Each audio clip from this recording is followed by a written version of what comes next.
أعوذ بالله من الشيطان الرجيم. بسم الله الرحمن الرحيم. الحمد لله حق حمده والصلاة والسلام على رسوله وعبده وعلى آله وصحبه ووفده أما بعد. قال الله تبارك وتعالى في كلامه المجيد: يا أيها الذين آمنوا لا تأكلوا أموالكم بينكم بالباطل إلا أن تكون تجارة عن تراض منكم ولا تقتلوا أنفسكم إن الله كان بكم رحيما.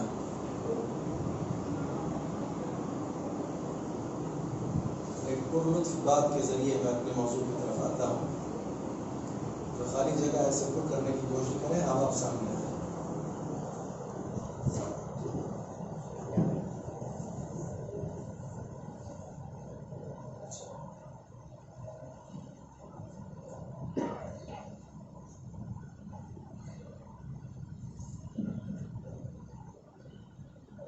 ایک صاحب کا ایک ہاتھ نہیں تھا اور وہ بھی دایاں ہاتھ. بہت پریشان ہوئے زندگی سے. سارے کام اس سے ہوا کرتے تھے, ابھی ہاتھ ہی نہیں رہا, جینے کا فائدہ کیا ہے. خودکشی کے ارادے سے 5 منزلہ عمارت کے 5ویں فلور پر گئے اور کودنے سے پہلے جائزہ لیا کہ 5ویں فلور سے میں کودوں نیچے تو کہیں ایسا تو نہ ہو کہ کود جاؤں اور پھر زندہ ہی رہوں. مروں گا کہ نہیں مروں گا, اس کا جائزہ لینے کے لیے جھانکا 5ویں منزل سے نیچے. وہاں کیا دیکھتا ہے وہ اوپر سے کہ ایک آدمی نیچے موجود ہے جس کے دونوں ہاتھ نہیں ہیں. اب وہ ادھر ادھر حرکت کر رہا ہے تیزی سے, کبھی ادھر کودتا ہے, کبھی ادھر جاتا ہے, کبھی ادھر جاتا ہے. یہ منظر دیکھ کر کے اس نے سوچا میرا ایک ہاتھ نہیں ہے, میں خودکشی کے ارادے سے جو ہے اوپر آ گیا, اس کے دونوں ہاتھ نہیں, وہ مجھ سے زیادہ خوش ہے.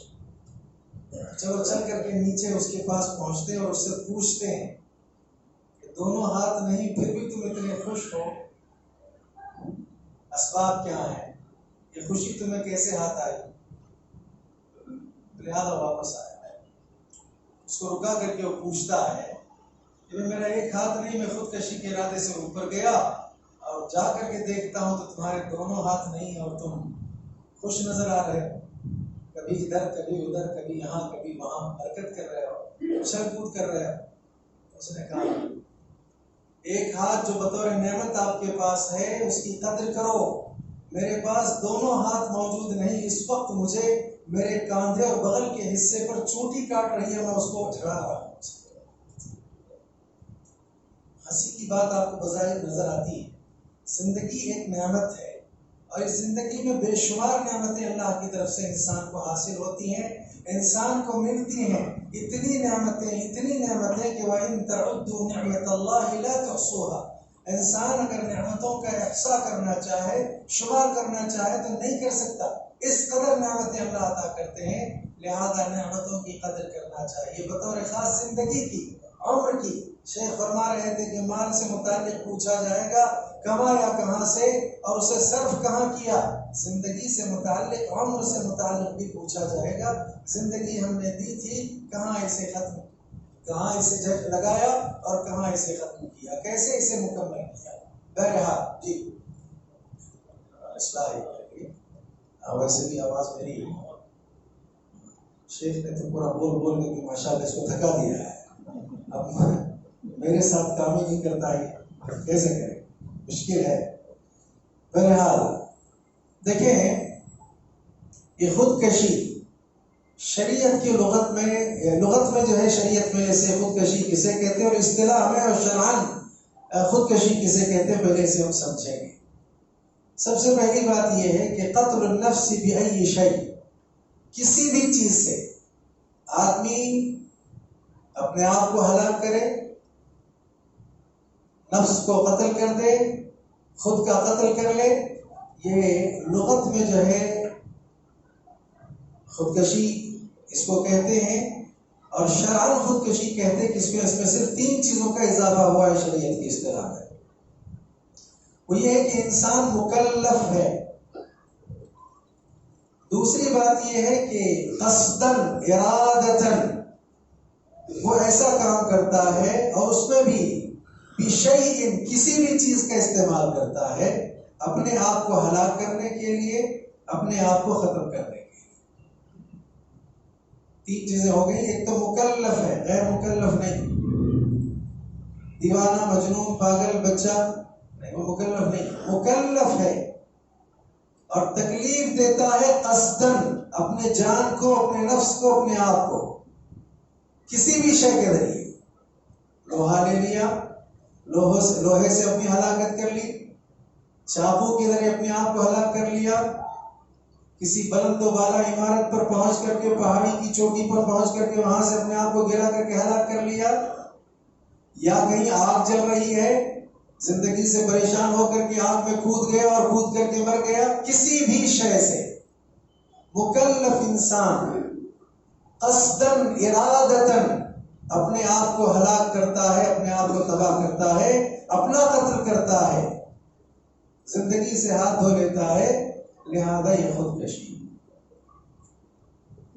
کسی بھی شے سے، شرعاً جو اصطلاحی تعریف تھی میں نے کہا اس میں بِأَيِّ شَيْءٍ کسی بھی چیز کے ذریعے اپنے آپ کو ہلاک کر لے۔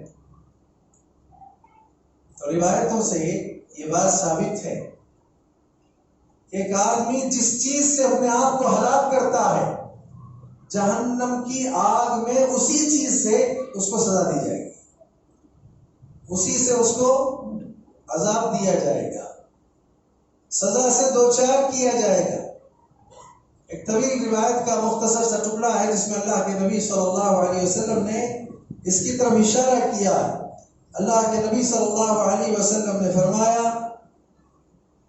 ایک آدمی اپنے آپ کو قتل کرتا ہے کسی شے سے، عذب بہ فی نار جہنم، یہ محل استشہاد ہے ٹکڑا میرا، عذب بہ فی نار جہنم، جہنم میں، جہنم کی آگ میں اسی کے ذریعے اسے عذاب دیا جائے، چھری کے ذریعے، چاقو کے ذریعے آپ نے اپنے آپ کو ہلاک کر لیا ہے، یہی چیز وہاں دہراتے رہیں گے، بطور سزا یہی چیز وہاں ہوگی۔ بلند و بالا پہاڑی کی چوٹی سے گرا کر اپنے آپ کو ہلاک کیا آپ نے، یہ چیز آپ کو وہاں عذاب کی شکل میں نظر آئے گی۔ یہ دوسری بات ہے شریعت کی اصطلاح میں جو بات آئی کہ کسی بھی شے سے آدمی، مکلف انسان قصداً اپنے آپ کو ہلاک کرتا ہے، اپنے جو ہے جان اور اپنی جو ہے زندگی سے ہاتھ دھو لیتا ہے، تو لہذا اسی شے سے جہنم کی آگ میں وہ عذاب دیا جائے گا، اسے سزا سے دوچار کیا جائے گا۔ یہاں تک کہ آپ دیکھیں اس سلسلے میں اللہ کے نبی صلی اللہ علیہ وسلم کی بڑی پیاری اور عمدہ سی جو ہے باتیں اور عمدہ اور جو جامع کلمات میں اللہ کے نبی صلی اللہ علیہ وسلم کی بڑی اچھی تعلیمات موجود ہیں، اس میں یہ دیکھیں اللہ کے نبی صلی اللہ علیہ وسلم نے وضاحت کی کہ سابقہ جو قومیں گزری ہیں، جو امتیں گزری ہیں، ان امتوں میں خطا ہو جاتی ان سے، غلطیاں ہو جاتی ان سے، گناہوں کے کام ہو جاتے ان سے، تو لہذا ان کے یہاں مغفرت کا جو طریقہ تھا، بہت سارے طریقے رہے ہیں، اس میں سے ایک طریقہ مغفرت کا یہ تھا کہ اپنے آپ کو ہلاک کر دو، اپنے آپ کو ختم کر دو، اپنے آپ کو قتل کر دو، اپنے آپ کو جو ہے مٹا دو، یعنی زندگی سے ہاتھ دھو لو، لہذا اپنا قتل کرنا، اپنے آپ کو موت کے گھاٹ اتار دینا، مغفرت کا ایک طریقہ وہاں پرانے جو ہے امم میں یہ موجود تھا۔ مغفرت کی جگہ یہ تھی کہ تم نے غلطی کی، چلو اس کے بدلے میں اپنی جان تلف کرو، اپنے آپ کو ہلاک کرو، زندگی سے ہاتھ دھو۔ سورہ بقرہ میں اللہ رب العالمین نے اس کی طرف اشارہ کیا۔ وَإِذْ قَالَ مُوسَىٰ لِقَوْمِهِ يَا قَوْمِ إِنَّكُمْ ظَلَمْتُمْ أَنفُسَكُمْ بِاتِّخَاذِكُمُ الْعِجْلَ فتوبوا إلى بارئكم فاقتلوا أنفسكم ذلكم خير لكم عند بارئكم فتاب عليكم إنه هو التواب الرحيم. ہماری شریعت اور سابقہ امم میں جو طریقے تھے اس کو آپ ذہن میں رکھیے. وہاں مغفرت کا یہ طریقہ تھا اور اللہ رب العالمین نے کہا کہ تم نے عجل کو، بچڑے کو معبود بنا لیا ہے، اس کی پرستش شروع کر دی، لہذا اب گناہ اس غلطی کے خاتمے کا طریقہ یہ ہے فَقْتُلُوا أَنفُسَكُمْ، اپنے آپ کو کیا کر دو؟ قتل کر دو، ہلاک کر دو، زندگی سے ہاتھ دھو لو، یہ تمہارے حق میں بہتر ہے. ایسا ہوا کرتا ہے. ہماری شریعت میں تو اللہ کے نبی صلی اللہ علیہ وسلم نے اس بات کی وضاحت کر دی عذب به فی نار جہنم، کہ جہنم کی آگ میں جن آلوں سے، جن راستوں سے، جن چیزوں سے تم اپنے آپ کو ہلاک کر لو گے، انہی چیزوں سے تم کو جو عذاب دیا جائے گا، اس سے تم جو دو چار کیے جاؤ گے. ٹھیک ہے.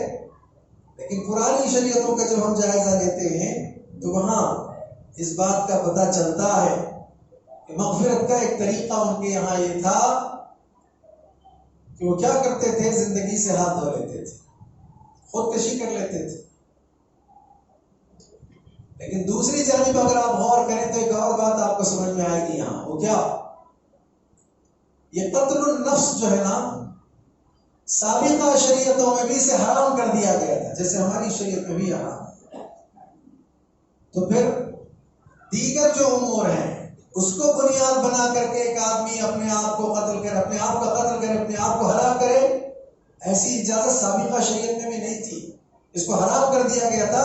صرف غلطی ہو گئی، مغفرت آپ چاہتے ہیں تو مغفرت کا ایک طریقہ یہ تھا، لیکن دوسرے امور اس کو بنیاد بنا کر آپ زندگی سے بیزار آ کر کے یہ کہیں کہ اب میں مرنا چاہتا ہوں. خطا کی مغفرت نہیں، ذنوب اور معاصی اس سے پاکی صفائی مقصود نہیں. لہذا کسی مرحلے سے یا کسی امر سے آپ جو ہے پریشان ہو گئے، اس کو بنیاد بنا کر کے آپ نے اپنے آپ کو ہلاک کر لیا. اس کی اجازت سابقہ شریعتوں میں بھی نہیں تھی. یہ چیز وہاں بھی حرام کر دی گئی تھی. دلیل اس سلسلے میں کیا ہے؟ اللہ تعالیٰ کا فرمان قرآن میں یہ ہے من اجل ذلك كتبنا على بني اسرائيل انه من قتل نفسا بغير نفس فكأنما قتل الناس جميعا ومن احياها فكأنما احيا الناس جميعا. استثنائی طور پر ایک شکل چھوڑ کر کے یہ کہا گیا بنی اسرائیل پر كتبنا على بني اسرائيل انه من قتل نفسا بغير نفس فكأنما قتل الناس جميعا. نہ ایک آدمی کسی کو قتل کرے اور اپنے آپ کو ہلاک کرے تو گویا اس نے پوری انسانیت کا خون کیا، پوری انسانیت کو قتل کر دیا ہے. کسی نے ایک انسان کو زندگی عطا کی، اس کو قتل سے بچایا، اس کو ہلاکت سے محفوظ رکھا، پوری انسانیت کو اس نے زندگی عطا کی. اتنا بڑا انعام ہے. اللہ کے نبی صلی اللہ علیہ وسلم کے زمانے میں ضمن و بات جو اس سے پہلے میں نے بیان کی اس کی تقویت کے لیے روایت بھی بیان کر دوں. ایسا ہوا کہ اللہ کے نبی نے سابقہ شریعت میں جو ایک اجازت کا پہلو موجود تھا مغفرت کے حوالے سے قتل کا، اس کے علاوہ دوسرے امور کو بنیاد بنا کر کے زمانہ قدیم میں یا سابقہ زمانے میں، گزرے ہوئے زمانے میں ایک آدمی نے اپنے آپ کی جس طرح ہلاکت کی تھی اس کو بطور مثال پیش کر کے یہ کہا کہ اس نے اس عمل کے انجام دینے میں، اس کام کو انجام دینے میں عجلت سے کام کیا، جلد بازی کی، اللہ تعالیٰ نے اس پر جنت کو حرام کر دیا. معلوم یہ ہوا کہ سابقہ شریعت میں بھی یہ فعل محرم ہے، حرام کر دیا گیا تھا. مثال کیا ہے؟ ایک صاحب تھے، اللہ کے نبی صلی اللہ علیہ وسلم نے بیان فرمایا ان کے ہاتھ کو زخم آ گیا اور زخم سے انہیں کافی تکلیف ہو رہی تھی. کیا کیا انہوں نے؟ اس تکلیف سے چھٹکارا پانے کے لیے، نجات حاصل کرنے کے لیے ایک آلے کے ذریعے اپنے ہاتھی کو کاٹ دیا. نتیجے میں خون بہتا گیا اور موت واقع ہو گئی. اللہ کے نبی صلی اللہ علیہ وسلم روایت میں بیان کرتے ہیں کہ اللہ فرماتا ہے اس آدمی کے سلسلے میں کہ بادرنی عبدی بنفسه بادرنی عبدی بنفسه حرمت علیہ الجنہ، میرے بندے نے مجھ سے ملاقات کے سلسلے میں کیا کی ہے؟ جلد بازی سے کام لیا، لہذا میں نے اس پر کیا کر دیا؟ جنت کو حرام کر دیا۔ تو معلوم یہ ہوا کہ اللہ کے نبی صلی اللہ علیہ وسلم پرانے زمانے کے حوالے سے، اپنے سے پہلے کے زمانے کے حوالے سے بات کر رہے ہیں، اور مثال میں اس بات کو آپ پیش کرتے ہیں کہ وہاں مغفرت الذنوب مقصود نہیں تھا، بس ہاتھ پہ چوٹ آ گئی تھی، زخم تھا، لہذا وہ تکلیف برداشت نہیں کر پا رہا ہے، ایک تیز چیز سے اس نے اپنے ہاتھ کو کاٹ لیا، خون بہتا گیا، موت واقع ہو گئی۔ اللہ تعالیٰ نے فرمایا بادرنی عبدی بنفسه حرمت علیہ الجنہ، میں نے اس پر جنت کو حرام کر دیا۔ تو معلوم یہ ہوا کہ پرانی جو ہے شریعتوں میں بھی، سابقہ شریعتوں میں بھی یہ چیز محرم تھی، اس کو حرام کر دیا گیا تھا۔ اب آئیے ہماری شریعت کا ہم جائزہ لیں۔ ہماری شریعت میں قتل النفس، نفس کو قتل کرنا، خود کو موت کے گھاٹ اتار لینا، کیا جائز ہے؟ چلو بہت بڑے بڑے گناہ ہو گئے، شرک ہو گیا، چلو اس شرک کی تلافی کے لیے، اس کے خاتمے کے لیے خود کو ہلاک کرتے ہیں، تباہ کرتے ہیں۔ کیا ایسی اجازت ہے جیسے سابقہ امم میں ایک طریقہ موجود تھا؟ نہیں۔ اب ہماری شریعت میں اس کی جگہ بھی توبہ و استغفار کو رکھا گیا ہے، اور یہ بتلایا گیا کہ اب اگر کوئی اس طرح کا ارتکاب کرتا ہے، ایسا کوئی گناہ کا کام کرتا ہے، تو کبائر کا ارتکاب کرنے والا ہے، وہ کبیرہ گناہ کرنے والا ہے۔ ہماری شریعت میں بھی اس کی اجازت نہیں ہے۔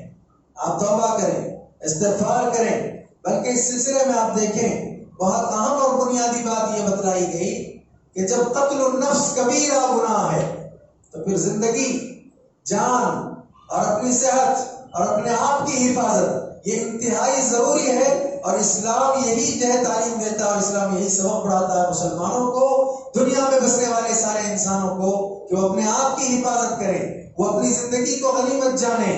اسی لیے آپ دیکھیں امام شاطبی رحمہ اللہ نے الموافقات میں اتفاق بعد اس بات کا نقل کیا ہے کہ علماء کا اور سابقہ جو اممیں رہی ہیں ان میں جو اہل علم رہے ہیں تماموں کا اس بات پر اتفاق ہے کہ حفظ النفس، نفس کی حفاظت کرنا، مال کی حفاظت کرنا، عقل کی حفاظت کرنا، عرض کی حفاظت کرنا، دین کی حفاظت کرنا، یہ بنیادی جو 5 چیزیں ہیں یہ ضروریات میں سے ہیں۔ اسلام کہتا ہے کہ آپ اپنی ضرورت کو پوری کریں، زندگی دی گئی، اس کے ذریعے آپ اپنی ضروریات کو پورا کریں اور زندگی کی حفاظت کریں۔ تو حفظ النفس ضروریات میں سے ہے۔ اس کے علاوہ عقل، اس کے علاوہ مال، علم اور دین، یہ پانچوں کی پانچوں چیزیں حفظ یہ ضروریات میں سے ہیں، لہذا آدمی اس کا درست استعمال کرے اور اس کو غلط جگہوں پر نہ لگائے، بلکہ قتل النفس سے اجتناب کرے۔ اللہ رب العالمین نے قرآن مجید میں ایک مقام پر اس کو اس طرح سے بیان کیا ہے وَلَا تَقْتُلُوا أَنفُسَكُمْ إِنَّ اللَّهَ كَانَ بِكُمْ رَحِيمًا۔ اللہ تعالیٰ تم پر کتنا مہربان ہے، کس قدر مہربان ہے، اس کی مہربانی کا اندازہ لگانا ہو تو اسی بات سے لگاؤ کہ اس نے وَلَا تَقْتُلُوا أَنفُسَكُمْ اپنے آپ کو قتل کرنے سے، تمہیں اپنے آپ کو ہلاک کر لینے سے منع کر دیا، نہ کرو اپنے آپ کو قتل۔ عجیب بات دیکھیں، علماء کرام نے، بعض مفسرین نے یہاں اس کی تفسیر میں بڑی اچھی بات یہ بیان کی کہ وَلَا تَقْتُلُوا أَنفُسَكُمْ میں ایک آدمی کا دوسرے آدمی کو قتل کرنے کا مفہوم بھی شامل ہے، اور پہلا مفہوم بھی دوسرے کو تو نہیں قتل کرتا، اپنے آپ ہی کو قتل کرتا، اپنے آپ کو ہلاک کرتا ہے، موت کے گھاٹ اتار لیتا ہے، یہ بھی وَلَا تَقْتُلُوا أَنفُسَكُمْ کے مفہوم میں شامل ہے۔ نہ آپ دوسروں کو قتل کریں، نہ آپ خود کو ہلاک کریں، اپنے آپ کو ہلاک کریں، اس لیے کہ اللہ کے نبی صلی اللہ علیہ وسلم نے یہ بیان فرمایا ہے كُلُّ ذنب عسى الله أن يغفره إلا من مات مشركا أو قتل مؤمنا متعمدا۔ دوسروں کو قتل کرنا بھی کبیرہ گناہ، خود کو جو ہے ہلاک کرنا بھی کبیرہ گناہ، دونوں سے اجتناب کرنا ہے اور دونوں سے منع کیا گیا، وَلَا تَقْتُلُوا أَنفُسَكُمْ إِنَّ اللَّهَ كَانَ بِكُمْ رَحِيمًا۔ اب دیکھیں ہر گنہگار عَسَى اللَّهُ أَن يَغْفِرَهُ، یقین اس بات کا ہے کہ اللہ تعالیٰ اسے معاف کر دے، اس کی مغفرت کر دے، سوائے اس گنہگار کے من مات مشرکا، جس کی موت ہی کس حالت میں ہو رہی ہے؟ شرک کی حالت میں۔ اور دوسرا کون ہے؟ قتل مؤمنا متعمدا، مومن ہے جان بوجھ کر کے قتل کرتا ہے، پورے علم کے ساتھ قتل کرتا ہے، ہوش و حواس کے عالم میں قتل کرتا ہے، اپنے کو ہلاک کرتا ہے، دوسرے کو ہلاک کرتا ہے۔ لہذا اس بات کو ذہن میں رکھنے کی ضرورت ہے، بلکہ آپ شریعت میں جو آداب، اصول، ضوابط دیے گئے ہیں اس پر غور کریں تو آپ کو پتہ چلے گا کہ جو ذمہ ہوتا ہے، معاہد ہوتا ہے، مستأمن ہوتا ہے، جس کو امن دیا گیا، جس سے معاہدہ ہو گیا، جسے پناہ دی گئی، اگر وہ کافر بھی ہے، اگر وہ مشرک بھی ہے، تب بھی آپ کو اس بات کی اجازت نہیں دی گئی کہ آپ اس کا قتل کریں، آپ اس کا خون کریں۔ کتنی اہمیت ہے جان کو، کتنی اہمیت ہے زندگی کی۔ اللہ کے نبی صلی اللہ علیہ وسلم کا فرمان ہے، من امن رجلا على دمه فقتله فانا بريء من القاتل ولو كان المقتول كافرا۔ یہ اللہ کے نبی صلی اللہ علیہ وسلم کا فرمان ہے کہ ایک آدمی ہے جس کو امن دیا گیا، اس کے بعد بھی کوئی آدمی اسے قتل کر دے، میں بری ہوں قاتل سے، قتل کرنے والے سے، اگرچہ کہ مقتول جس کو قتل کر دیا گیا وہ کافر۔ بات بات پر ہم کیا کرتے ہیں؟ قتل کرنے کے منصوبے، چھوٹی چھوٹی چیزوں کو بنیاد بنا کر کے جانے لیتے ہیں، جواب میں ادھر سے ادھر کی جانے جاتی ہیں، اور اصل کا اگر جائزہ لیا جائے تو بات ایسی نہیں تھی کہ جس کو بنیاد بنا کر کے ایک دوسرے کی جان لی جائے، ایک دوسرے کا خون کیا جائے، ایک دوسرے کو قتل کر دیا جائے۔ بہت بڑا جرم ہے یہ، کبیرہ گناہ ہے یہ، لہذا اس سے اجتناب کی اشد ضرورت ہے۔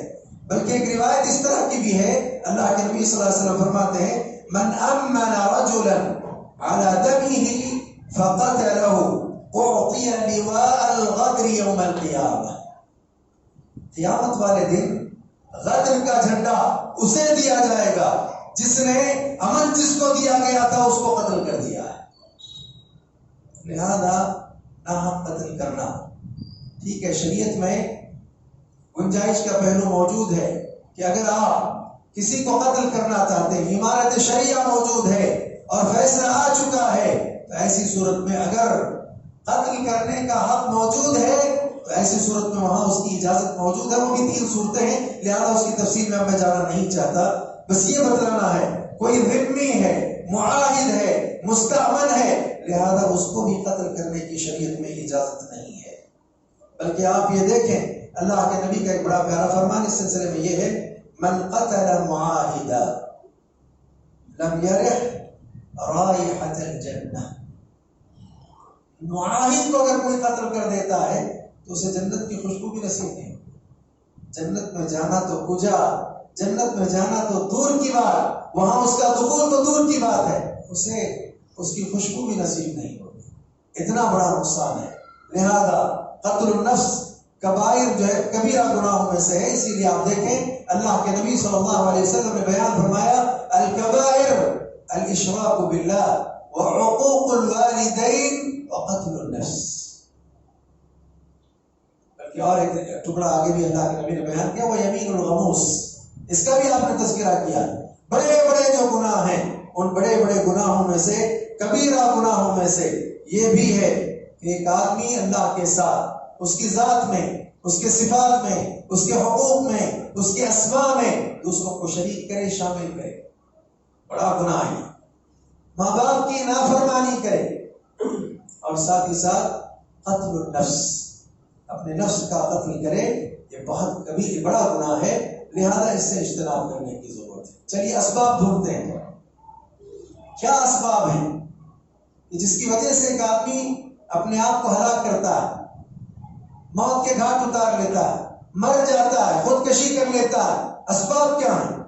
پہلی بات ذہن میں یہ رکھیے کہ انسان جو پیدا کیا گیا نا, وہ کیسا پیدا کیا گیا ہے؟ جزوعا, غلوما, جہولا. یہ ظالم ہے, جاہل ہے, جزا فضا کرنے والا ہے. اللہ رب العالمین نے قرآن مجید میں ایک مقام پر اس کا تذکرہ کیا ہے. اللہ رب العالمین نے فرمایا ان الانسان خلق ہلوعا اذا مسه الشر جزوعا واذا مسه الخير منوعا الا المصلين. اللہ تعالیٰ ہم سب کو حقیقی جو نماز ادا کرنے والے ہیں ان میں شامل فرمائے. انسان کو بہت کچے دل والا جو ہے پیدا کیا گیا ہے. حرص اس کے اندر ہوتی ہے, بخل اس کے اندر ہوتی ہے, طمع ہوتی ہے, لہذا یہ ساری چیزیں اس کے اندر ہوتی ہے. ان الانسان خلق ہلوعا اذا مسه الشر جزوعا. شر چھو لیتا ہے, خواہش کے مطابق کوئی چیز پوری نہیں ہوتی, غم لاحق ہو جاتا ہے, کوئی دکھ دیتا ہے, کوئی تکلیف پہنچاتا ہے, کوئی اذیت دیتا ہے. لہذا اذا مسه الشر جزوعا, جزا فضا شروع. اور جب کبھی خیر ملتا ہے نا, خیر مل جاتا ہے, بھلائی بھلائی, اچھائی اچھائی, معروف ہی معروف, بہتر ہی بہتر معاملات, خوش ہوتا ہے, اس کو روکے رکھتا ہے. ہاں بہت اچھا, سورہ فجر کو اٹھا کر کے پڑھ لیں, وہاں اور تفصیل ہے اس سلسلے میں. کبھی کبھی تو شکایت ہی کرنے لگتا ہے اللہ تعالیٰ سے. اما الانسان اذا ما ابتلاه ربه فاكرمه ونعمه فيقول ربي اكرمن واما اذا ما ابتلاه فقدر عليه رزقه فيقول ربي اهانن. میرے رب نے مجھے ذلیل کیا, میری توہین کی, میری اہانت کی. اور اگر نعمتوں پر نعمتیں مل رہی ہیں, عزت, تعظیم, تکریم سب کچھ ہے, میرے رب نے میری تعظیم کی, میری تکریم کی, مجھے مقام عطا کیا. جبکہ یہ امتحان ہے نا, تو پہلی بات یہ ہے کہ جزا فضا کرنے والا ہوتا ہے, اور دوسرا یہ غلوم اور جہول, ظالم جاہل ہوتا ہے. انا عرضنا الامانة على السماوات والارض والجبال فابين ان يحملنها واشفقن منها وحملها الانسان انه كان ظلوما جهولا. امانت دی گئی نا, سب نے اٹھانے سے انکار کیا. انسان کو جو ہے امانت دی گئی تو اس نے اٹھا لیا. اللہ کہتے ہیں ظالم ہے, جاہل ہے. بھئی آتے آتے کوئی بچہ عالم بن کر کے تو نہیں آتا نا, پہلے کیا رہتا ہے؟ جاہل رہتا ہے. اللہ اخرجکم من بطون امہاتکم لا تعلمون شیئا, جاہل رہتا ہے. تو لہٰذا یہ جاہل ہے. اب جہالت میں بچپن میں اسی لیے قلم اٹھا لیا گیا, کچھ بھی کرے, ظلم بھی ہو رہا ہے, کبھی مارتا بھی ہے باپ کو, کبھی ماں کو بھی مارتا ہے, پتہ نہیں کیا کیا کرتا رہتا ہے, کبھی پیسوں کا غلط استعمال کرتا ہے, پتہ نہیں. بلوغت سے پہلے چھوٹے بچے بہت کچھ کرتے ہیں. لہٰذا اس اعتبار سے جو چیز جہاں رکھنی ہے نہیں رکھا, جہاں جو کرنا نہیں کیا, غلوما جہولا, کرتا بہت کچھ ہے. تو لہذا اب اس کے لیے جب یہ بالغ ہو جائے تو اس کو مکلف کر دیا گیا ہے کہ اب یہ شریعت کے تابع ہو جائے, وہاں جو اوامر ہیں اس کی پابندی کر لے, جو نواہی ہے اس سے اجتناب کرے. بس ختم ہے. تو پھر قتل کرنا یا خودکشی کرنا اس کا حکم دیا گیا ہے, اس سے منع کیا گیا, منع کیا گیا, روک لگائی گئی ہے. پھر آپ کو کیا کرنا چاہیے؟ آپ شریعت کے مکلف ہیں, شریعت کے تابع ہوں, اوامر کی پابندی کریں, نواہی سے اجتناب کریں. معاشرے میں لوگوں کو پوچھیں خودکشی کے اسباب کیا ہیں, بہت سے اسباب بیان کرتے ہیں. فلاں آدمی نفسیاتی مریض ہے اس لیے خودکشی کر لیتا ہے, فلاں آدمی مالی طور پر بہت اچھی پوزیشن میں تھا, اچانک معاشرے میں اس کا حال جو ہے بگڑ گیا, وہ جو ہے کسی اور اس میں آ گیا, لوگوں کا تقاضا بڑھتا گیا, قرض جو ہے لیتا گیا ہے یا قرض دینے نہیں ہو پاتا, یہ جو ہے خودکشی کا سبب. عموماً ایسا ہوتا ہے, کسان جو ہے قرض لیتے ہیں یہاں وہاں سے, بینکوں سے, ادھر ادھر سے, ادا کرنے کی کوئی سبیل نہیں, خودکشی. آسان حل کیا ہے؟ دینے کا راستہ نہیں تو خود اپنے آپ کو ہلاک کر لو, کون آئے گا پوچھنے کے لیے. تو کبھی ایسا ہوتا ہے نفسیاتی مریض ہے, ہلاک ہو گیا, قرض کا بوجھ بڑھ چکا تھا, ادا کرنے کی سبیل نہیں تھی, ہلاک کر لیا اپنے آپ کو. کبھی ایسا کہ ایسا مرض لاحق ہو گیا تھا کہ اس مرض کی وجہ سے لوگوں میں بے عزتی, بدنامی کا اس کو سامنا تھا, اس لیے اپنے آپ کو اس نے موت کے گھاٹ اتار لیا. کبھی ایسا ہے کہ فلاں جگہ پر ایک معاملہ طے تھا کہ میری شادی فلاں ہی مقام پر ہونی چاہیے، میں فلاں ہی کو چاہتا اور پسند کرتا تھا، لہذا وہاں میری شادی نہیں ہوئی تو، یا امکانات نظر نہیں آئے تو ہونے سے پہلے ہی کیا کر لیا ہے، موت کے ہاتھ اٹھا لیا۔ کبھی ایسا ہوتا ہے کہ شادی نہ ہونے کی بنا پر نہیں، شادی ہو گئی، اس کے بعد مسائل شروع ہو گئے، جس کے نتیجے میں شاید شیخ نے بھی اسی حوالے سے جو موضوع دیا ہے کہ آپ بتائیں کتنے اسباب بیان کیے جا سکتے ہیں، بہت ساری چیزیں۔ کسی کو غم لاحق ہو گیا، باپ نے کیا کیا، 4 بیٹوں میں سے ایک بیٹے کو ترجیح دی، دوسرے بیٹوں کو نظر انداز کر دیا، لہذا بیٹوں نے مل کر کے بیٹے کو مارنے کی سازش کی، اقتلوا یوسف اب اطرحوا یخل لکم وجہ ابیکم، جو بھی ہے قتل کرو یوسف کو، ڈال دیں گے کنویں میں، کوئی آ کر کے اٹھا لے جائے وغیرہ۔ کبھی ایسا ہوتا ہے، اس سبب سے، اس بنیاد پر جو ہے آدمی خودکشی کر لیتا ہے، موت کے گھاٹ اتر جاتا ہے۔ اسباب بہت سارے ہو سکتے ہیں، لیکن آپ یہ دیکھیں کہ تمام اسباب میں اصل جو سبب ہے جس کی وجہ سے آدمی یہ سارے کام کر لیتا ہے، یا دنیا میں انسان یہ سارے کام کر رہے ہیں، مسلمانوں میں بہت سارے مسلمان یہ کام کرتے ہیں، ان بہت سارے اسباب میں بڑا سبب کیا ہے، ایمان باللہ میں کمی اور کمزوری۔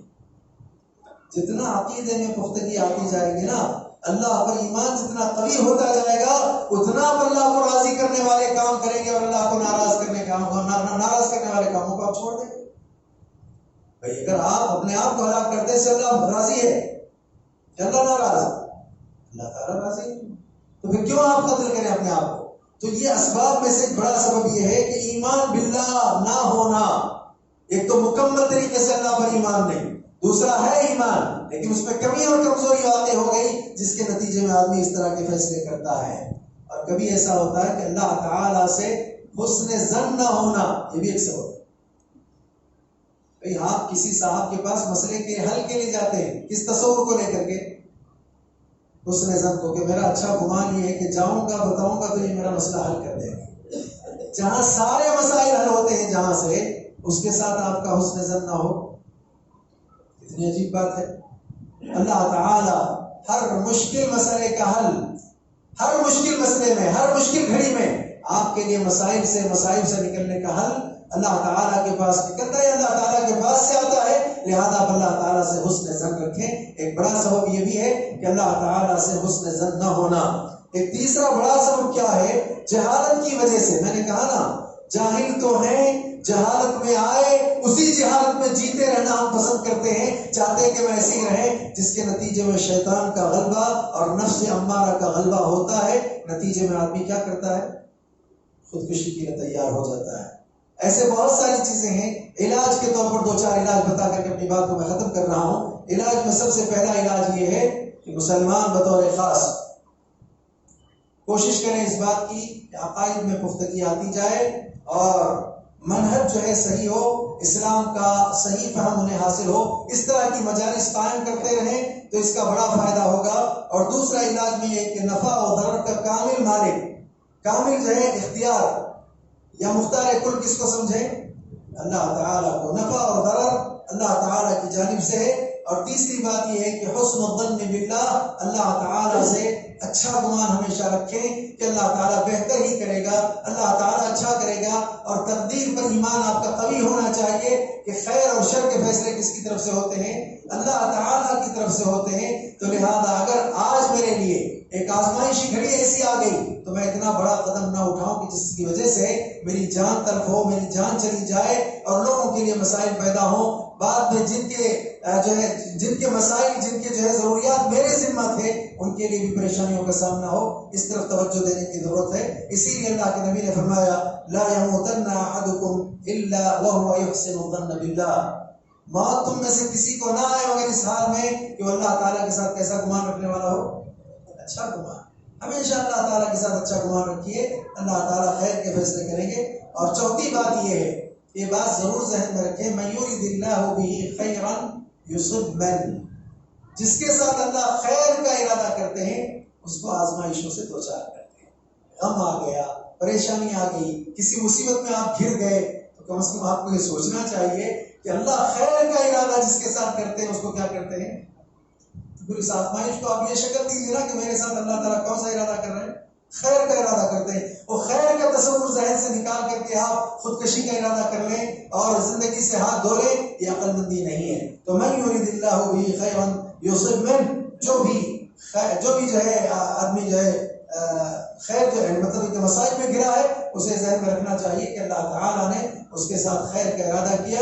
قرآن مجید اگر آپ اٹھا کر کے پڑھیں گے تو پتہ چلے گا کہ دنیا دارالامتحان ہے. یہ بھی ذہن میں رہنا چاہیے، دنیا دارالامتحان ہے. تو پھر اسے پتہ چلے گا کہ یہاں جب امتحان کی یہ جگہ ہے تو یہاں کبھی حالات ایسے آتے ہیں، کبھی حالات اچھے آتے ہیں، تو مجھے ایسا فیصلہ کبھی نہیں کرنا چاہیے. دیکھیں آپ قرآن میں اللہ نے کہا وَلَنَبْلُوَنَّكُمْ بِشَيْءٍ مِّنَ الْخَوْفِ، یہ من الخوف میں جو من ہے نا، اس کے بارے میں اہل علم نے بڑی اچھی بات کہی ہے.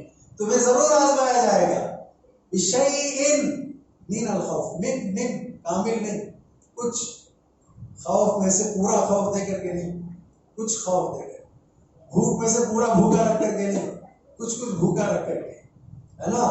تو لہٰذا اولاد میں سے بیک وقت ساری اولاد لے کر کے نہیں، کچھ. لہٰذا آپ یہ دیکھیں من کے اعتبار سے ایک آزمائش ہے.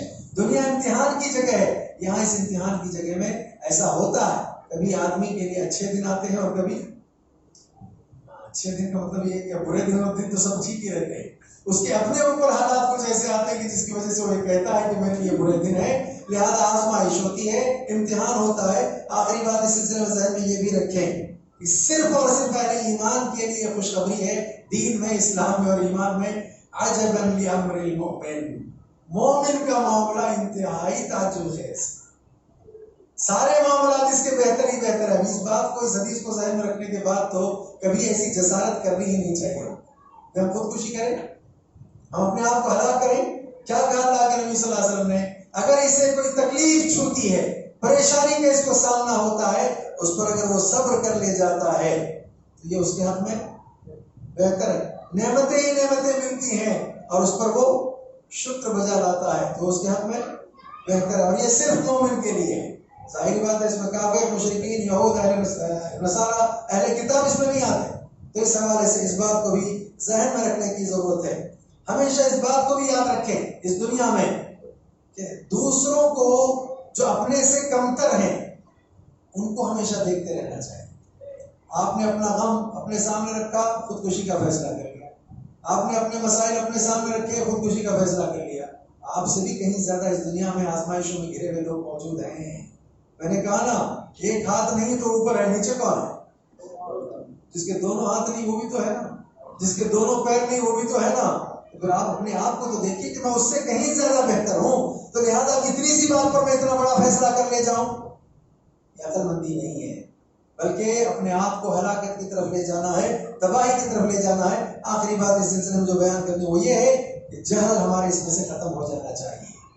ہمیں کو دینی مجالس اختیار کرنی چاہیے، علماء کی مجالس میں بیٹھنا چاہیے، خود کو علم سے آراستہ کرنے کی کوشش کرنا چاہیے. طلب العلم فریضۃ علی کل مسلم. یہ جہالت میں بہت سارے کام کرتے لوگ، اتنے بڑے بڑے فیصلے جہالت میں ایسے کرتے ہیں.